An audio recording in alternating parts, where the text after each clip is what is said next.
Welcome to exam सहपाठी। आज के इस वीडियो में हम लोग डेली का करंट अफेयर्स देखेंगे आज के लिए। उसके बाद हम लोग करंट अफेयर्स और जीके का रिवीजन भी करेंगे, ठीक है। तो आप लोग के ये सारे एग्जाम्स के लिए इंपॉर्टेंट होगी। अगर आप यहाँ पे पहली बार आए हैं तो यूट्यूब पे हमें सब्सक्राइब कर सकते हैं। इसके अलावा टेलीग्राम, इंस्टाग्राम और फेसबुक पे हमें फॉलो भी कर सकते हैं। ओके, तो 16 मार्च के कुछ महत्वपूर्ण करंट अफेयर्स देखते हैं। भारत का पहला विश्व शांति केंद्र ये कहाँ पर स्थापित किया जाएगा? तो ये स्थापित किया जाएगा आपके गुरुग्राम में। तो गुरुग्राम में क्या स्थापना की जा रही है? भारत का पहला है ये विश्व शांति केंद्र। ओके, और भारत की प्रथम मेडिकल सिटी ये जो है कहाँ पे स्थापित की जाएगी? तो इसका नाम रखा गया है आपका इंद्रायणी मेडिसिटी। तो इंद्रायणी मेडिसिटी नाम से भारत की प्रथम मेडिकल सिटी पुणे महाराष्ट्र में स्थापित की जाएगी, ठीक है। इसकी भी घोषणा की गई है। और ये आपका भारत का पहला जो विश्व शांति केंद्र है ये कहाँ पे स्थापित किया जाएगा? गुरुग्राम में। नेक्स्ट हमारा सिप्री द्वारा जारी रिपोर्ट के अनुसार वर्ष 2017 से 21 तक, ठीक है, भारत का सबसे बड़ा हथियार आपूर्तिकर्ता देश कौन सा है? तो भारत को सबसे ज़्यादा हथियार जिस देश ने दिए हैं वो कौन सा है? तो वो है आपका रूस, ठीक है। तो 2017 से 21 के दौरान भारत को सबसे ज़्यादा हथियार कहाँ से प्राप्त हुए? रूस से प्राप्त हुए हैं।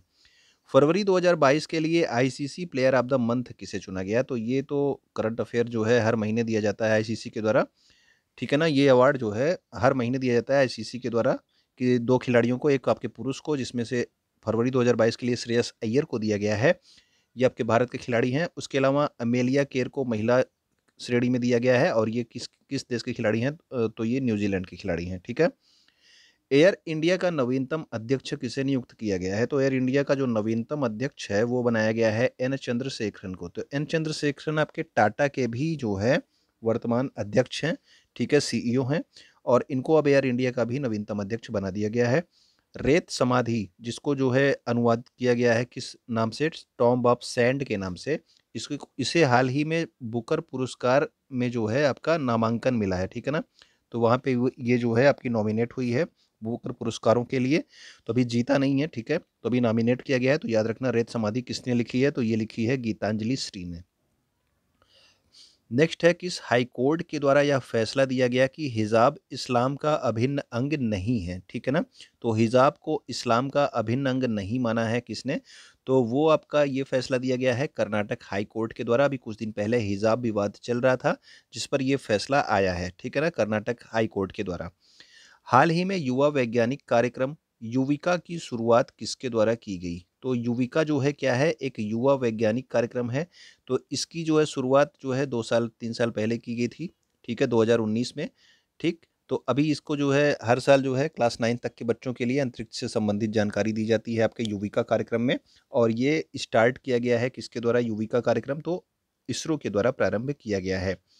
राष्ट्रीय टीकाकरण दिवस कब होता है? तो राष्ट्रीय टीकाकरण दिवस यानी कि नेशनल वैक्सीनेशन डे आपका प्रत्येक वर्ष आपका 16 मार्च को होता है, ठीक है ना। तो राष्ट्रीय टीकाकरण दिवस 16 मार्च को होता है। जीके और करंट अफेयर्स के कुछ महत्वपूर्ण प्रश्नों का रिवीजन करते हैं अब। स्टैचू ऑफ यूनिटी आप सब जानते हो, सरदार वल्लभ भाई पटेल की मूर्ति कहाँ पे? केवड़िया गुजरात में स्टैचू ऑफ यूनिटी है। उसके अलावा आपने अभी हाल ही में क्या पढ़ा है? Statue of equality. Statue of equality जो है आपकी 216 फीट की ऊंचाई की मूर्ति है। ये अभी ये लेटेस्ट फरवरी में आपका स्टार्ट किया गया, लॉन्च किया गया, ठीक है ना, इसका उद्घाटन किया गया। तो ये कहाँ पे है? तो ये हैदराबाद में है स्टैचू ऑफ इक्वेलिटी। इसके अलावा स्टैचू ऑफ पीस कहाँ पे है? तो स्टैचू ऑफ पीस जो है ये आपका पाली राजस्थान में इसका उद्घाटन किया गया था। तो याद रखना आप लोग यूनिटी, इक्वेलिटी और पीस तीनों की जगह के नाम। ओके, नेक्स्ट हमारा है टीकाकरण से संबंधित मिशन इंद्रधनुष कब से प्रारंभ किया गया? तो टीकाकरण से संबंधित जो मिशन इंद्रधनुष है इसका प्रारंभ किया गया 25 दिसंबर 2014 से, ठीक है। तो 25 दिसंबर 2014 से आपका ये मिशन इंद्रधनुष का प्रारंभ किया गया है। और ये किससे संबंधित है? तो ये टीकाकरण यानी कि वैक्सीनेशन से संबंधित है। टीका उत्सव कब से कब मनाया गया था? तो टीका उत्सव जो है पिछले वर्ष आपका 11 से 14 अप्रैल 2021 को मनाया गया था, ठीक है। तो 11 से 14 अप्रैल तक क्या मनाया गया था? टीका उत्सव। कोविड-19 का पहला टीका किसको लगाया गया था? तो जो कोविड-19 का पहला टीका था ये सफाई कर्मी थे आपके मनीष कुमार, इनको लगाया गया था। और ये कब लगाया गया था? तो 16 जनवरी को, ठीक है ना, पिछले वर्ष 16 जनवरी को कोविड-19 का पहला टीका मनीष कुमार को लगाया गया था। उसके बाद पूरे देश भर में टीकाकरण की शुरुआत हुई कोविड-19 के लिए। डीपीटी, तो डीपीटी में आपके कौन-कौन से, जो डीपीटी का आपका टीका लगता है उसमें कौन-कौन से रोग आपके कवर होते हैं? तो डी से आपका हो गया डिप्थीरिया, पी से होता है आपका इंग्लिश में होता है पर्टूसिस, जिसको आप हिंदी में बोलते हो काली खांसी, और टी से आपका टीटेनस होता है, ठीक है ना, टीटेनस आप याद रखेंगे, डीपीटी के टीके में डिप्थीरिया, काली खांसी और टीटेनस जो है ये आपका कवर होता है, ठीक। उत्तर भारत का पहला अंतरिक्ष केंद्र किस विश्वविद्यालय में प्रारंभ किया गया? तो उत्तर भारत का पहला अंतरिक्ष केंद्र यह स्थापित किया गया है कहाँ पे? जम्मू केंद्रीय विश्वविद्यालय में, ठीक है। तो पहला अंतरिक्ष केंद्र जो कि उत्तर भारत का है, तो ये कहाँ पे स्थापित किया गया? जम्मू विश्वविद्यालय में। Vikram Sarabhai children innovation centre कहाँ पर स्थापित किया गया? तो Vikram Sarabhai children innovation centre आपको कई बार बताया गया कहाँ पे? तो ये है आपके गुजरात में। इसरो का मास्टर कंट्रोल फैसिलिटी कहाँ पर स्थित है? तो इसरो ने जो है मास्टर कंट्रोल फैसिलिटी कहाँ पे स्थित की है? तो ये आपके हासन कर्नाटक में है। अगर आपसे पूछा जाए कि इसरो का मुख्यालय कहाँ पे है, तो आप कमेंट करके जरूर बताइएगा कि इसरो का मुख्यालय कहाँ है। इसरो का जो मास्टर कंट्रोल फैसिलिटी ये तो आपके हासन में है, कर्नाटक में। आपको बताना है इसरो का क्या मुख्यालय। चंद्रयान-1 को किस रॉकेट के द्वारा लॉन्च किया गया था? चंद्रयान-1 को जो लॉन्च किया गया था, वो लॉन्च किया गया था आपका PSLV-C11 के द्वारा। इसके अलावा मंगलयान को किस रॉकेट के द्वारा लॉन्च किया गया था? तो मंगलयान जो है आपका पहले भी एक बार भेजा जा चुका है। मंगलयान जो है ये PSLV-C25 के द्वारा लॉन्च किया गया था, ठीक है। तो ये लॉन्चिंग व्हीकल्स के बारे में आपको बताया जा रहा है। चंद्रयान-1 को PSLV-C11 और मंगलयान को PSLV-C25 से। 14 फरवरी 2022 को किस रॉकेट के द्वारा पृथ्वी अवलोकन उपग्रह EOS-04 को लॉन्च किया गया? तो पृथ्वी अवलोकन उपग्रह अभी लॉन्च किया गया EOS-04 अर्थ ऑब्जर्वेशन सैटेलाइट को। तो ये कब लॉन्च किया गया? 2022 में लॉन्च किया गया 14 फरवरी को। तो किस लॉन्चिंग व्हीकल यानी कि किस रॉकेट से लॉन्च किया गया? तो इसको लॉन्च किया गया था PSLV-C52 से। कल आपसे एक क्वेश्चन पूछा गया था, किसी ने उसका आंसर नहीं दिया, कि मैंने पूछा था कि अमेजोनिया उपग्रह जो आपका ब्राज़ील से था, ये किस जो है अब रॉकेट के द्वारा लॉन्च किया गया? इसको अगर आप लोग को पता हो तो आप कमेंट जरूर करके बताइए कि अमेजोनिया उपग्रह ये आपके ब्राज़ील का था, इसको किस जो है रॉकेट से लॉन्च किया गया? तो आपका EOS-04 तो PSLV-C52 से लॉन्च किया गया था। भारत का पहला हेली हब कहाँ पर स्थापित हुआ? तो हेली हब जो है ये आपके गुरुग्राम में स्थापित किया गया है, ठीक। तो हेली हब कहाँ पे? गुरुग्राम में स्थापित किया गया। गुरुग्राम की प्रथम महिला पुलिस आयुक्त कौन बनी है? तो इनका नाम है कला रामचंद्रन, ठीक है। तो कला रामचंद्रन पहली महिला पुलिस आयुक्त कहाँ की? गुरुग्राम की। भारत का पहला अनाज एटीएम, तो इसको आपको ये लिखा हुआ मिलता है ग्रेन एटीएम, ठीक है ना। तो ये भी आप याद रखना, भारत का पहला ग्रेन एटीएम या फिर अनाज एटीएम कहाँ पे स्थापित किया गया? तो ये किया गया है गुरुग्राम में। ब्रह्मोस विनिर्माण केंद्र कहाँ पे स्थापित किया गया है? ब्रह्मोस विनिर्माण केंद्र ये भारत में कहाँ पे स्थापित किया गया है? तो ये स्थापित किया गया है लखनऊ उत्तर प्रदेश में, ठीक है। तो ब्रह्मोस विनिर्माण केंद्र भारत में लखनऊ उत्तर प्रदेश में स्थापित किया गया है। और ब्रह्मोस जो है किस तरह की मिसाइल है? तो ब्रह्मोस आपका सुपरसोनिक, ठीक है। तो आपको एग्जाम में हाइपरसोनिक, सुपरसोनिक, सबसोनिक इस तरह से मिलेगा, आपको याद रखना है ये सुपरसोनिक क्रूज मिसाइल है, ओके।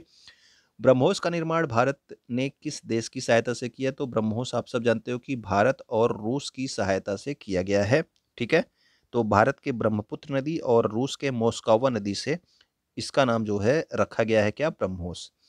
भारत में किस देश से एयर डिफेंस सिस्टम S-400 लिया है? तो S-400 इंपॉर्टेंट है, आपसे पूछा जा सकता है कि S-400 क्या है, ठीक है। तो S-400 एक एयर डिफेंस सिस्टम है, यानी कि अगर कोई आपसे आपके ऊपर मिसाइल से हमला करता है तो S-400 उस मिसाइल को हवा में ही ब्लास्ट कर देगा, उसको नस्ते-नाबूद कर देगा, ठीक है ना। तो एयर डिफेंस सिस्टम भारत ने रूस से ही लिया है। रूस की संसद का क्या नाम है? तो रूस की संसद का नाम है आपका ड्यूमा, ठीक। तो रूस की संसद का नाम आपका क्या है? ड्यूमा। आपको बताना है कि इज़राइल की संसद का क्या नाम है? आपको बताया गया है इज़राइल की संसद का क्या नाम है? आप लोग कमेंट करके बताना कि इज़राइल की संसद को क्या कहते हैं। रूस की अंतरिक्ष एजेंसी का क्या नाम है? तो रूस की अंतरिक्ष एजेंसी क्या है? तो रूस की अंतरिक्ष एजेंसी का नाम है रॉसकॉसमॉस, ठीक है। भारत की अंतरिक्ष एजेंसी का क्या नाम है? आपको कमेंट करके बताना है, जरूर बताइएगा भारत की अंतरिक्ष एजेंसी का क्या नाम है, ठीक है।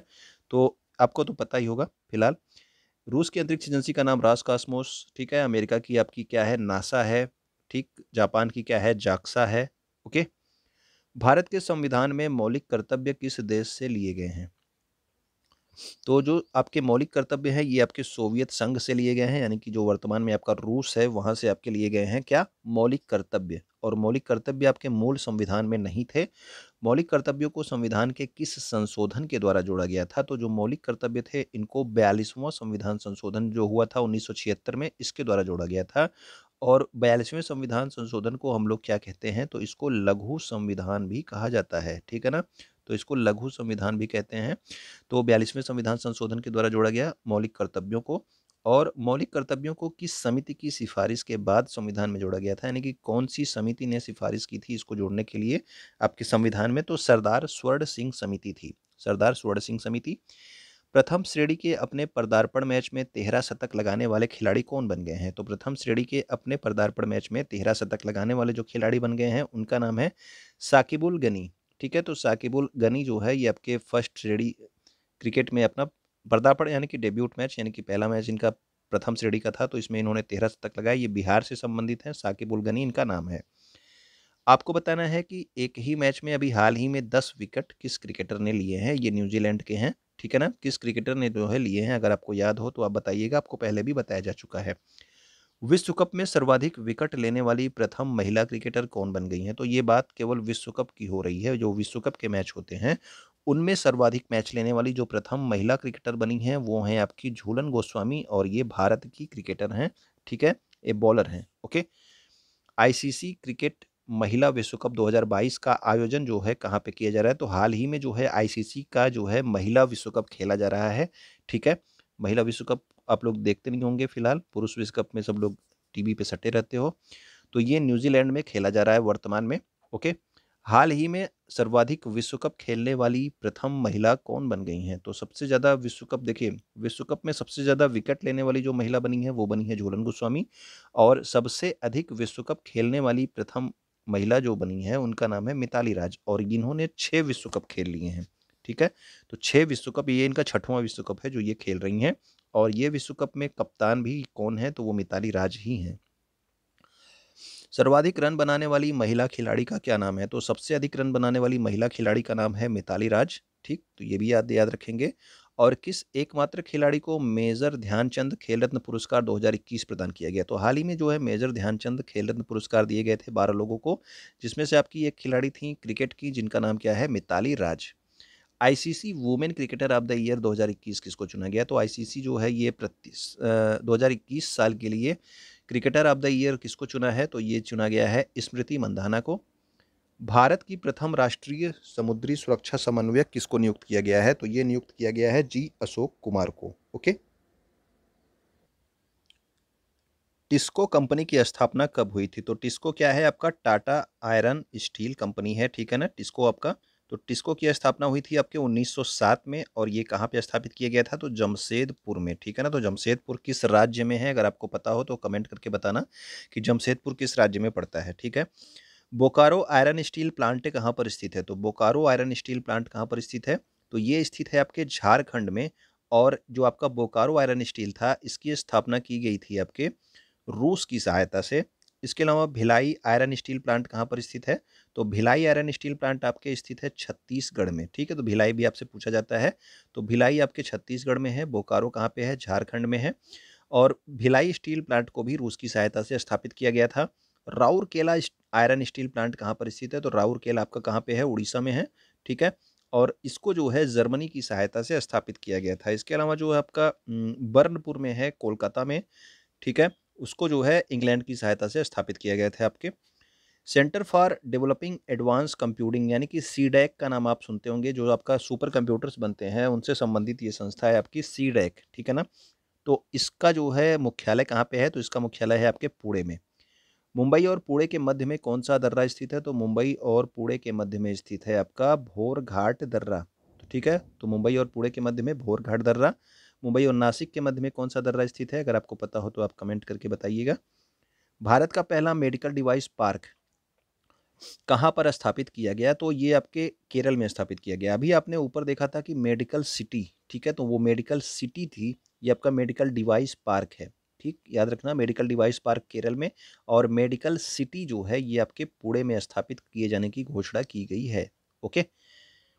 मेडिसिन फ्रॉम द स्काई कार्यक्रम किस राज्य के द्वारा प्रारंभ किया गया? तो मेडिसिन फ्रॉम द स्काई इसमें क्या होगा कि आपको ड्रोन के माध्यम से दवाओं को जो है उपलब्ध कराया जाएगा, ठीक है। ड्रोन आपके अगर किसी अस्पताल में दवाओं की ज़रूरत पड़ेगी तो ड्रोन के माध्यम से उसको पहुँचाया जाएगा वहाँ पे। तो ये प्रारंभ किया गया तेलंगाना राज्य में। ममता बियॉन्ड 2021 पुस्तक के लेखक के हैं कौन है? तो ये 2-3 आपकी इम्पोर्टेंट पुस्तक हैं, देख लीजिए। तो इसके हैं जयंत घोषाल, एम्स में जंग लड़ते हुए। तो जब एम्स में भर्ती हुए थे कौन? रमेश पोखरियाल निशंक, ठीक है ना? इनको कोविड हुआ था, तो उस समय इन्होंने ये पुस्तक लिखी थी। होम इन द वर्ल्ड पुस्तक के लेखक कौन है? तो होम इन द वर्ल्ड पुस्तक के लेखक है आपके अमर्त्य सेन। विश्व शांति दिवस कब मनाया जाता है? Home in the world important पुस्तक है, जरूर याद रखिएगा, अमर्त्य सेन की पुस्तक है, ठीक है। विश्व शांति दिवस जो है ये कहाँ पे है, कब मनाया जाता है? तो 21 सितंबर को। तो उम्मीद करता हूँ कि चीज़ें अच्छी लगी होंगी, तो आप कमेंट जरूर करके बताएंगे। ओके, कमेंट करने से क्या होता है कि वीडियो जो है आपका रिकमेंड करता है यूट्यूब और लोगों को। ओके, आप लोग करते हैं तो मुझे थोड़ा सा जो है इसका आप लोग लाइक कर दीजिएगा, आप लोग शेयर कर देंगे। वीडियो देखने के लिए धन्यवाद।